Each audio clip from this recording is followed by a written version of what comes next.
એક તરફ કાળઝાળ ગરમી છે ત્યારે બીજી તરફ અંબાલાલ પટેલે આગાહી કરી છે કે ક્યારે આવશે વરસાદ। જુઓ રિપોર્ટ। આગાહીકાર અંબાલાલ પટેલે કહ્યું છે કે રાજ્યમાં હવે ગરમીમાં રાહત મળશે। 16 મે બાદ ધીમે ધીમે ગરમીમાં ઘટાડો નોંધાશે। જો કે દક્ષિણ પશ્ચિમના પવનોને કારણે ભેજની સ્થિતિ સર્જાઈ શકે છે।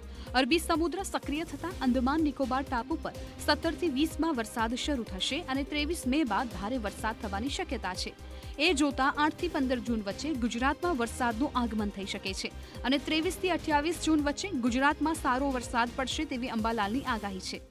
લગભગ રોહિણી નક્ષત્રના પાછલા ભાગમાં વરસાદ થાય તો ગુજરાતમાં કંઈક વરસાદ થવાની શક્યતા રહેશે। 8 થી 15 જૂનમાં કેટલાક ભાગમાં વરસાદ થવાની શક્યતા રહેશે, પરંતુ તારીખ 23 જૂનથી 28 જૂન વચ્ચે ગુજરાતના ઘણા ભાગમાં વરસાદ થવાની શક્યતા રહેશે। અંબાલાલ પટેલનું કહેવું છે કે જૂનના અંતમાં સારા ચોમાસાની શરૂઆત થશે। 20 જુલાઈ આસપાસ ઉત્તર ભારતમાં પણ વરસાદ પડશે। જો કે આ સમય દરમિયાન ગુજરાતમાં વરસાદ ઓછો થઈ શકે, પરંતુ ઓગસ્ટમાં ગુજરાતમાં સારો વરસાદ પડી શકે છે। લગભગ 1000 મિલીબારથી ઓછું દબાણ થશે તો જ આંધી વંટોળનું પ્રમાણ વધવાની શક્યતા રહેશે। એટલે 16 તારીખ સુધી પવનની ગતિ વધશે, આંધી વંટોળનું પ્રમાણ વધશે।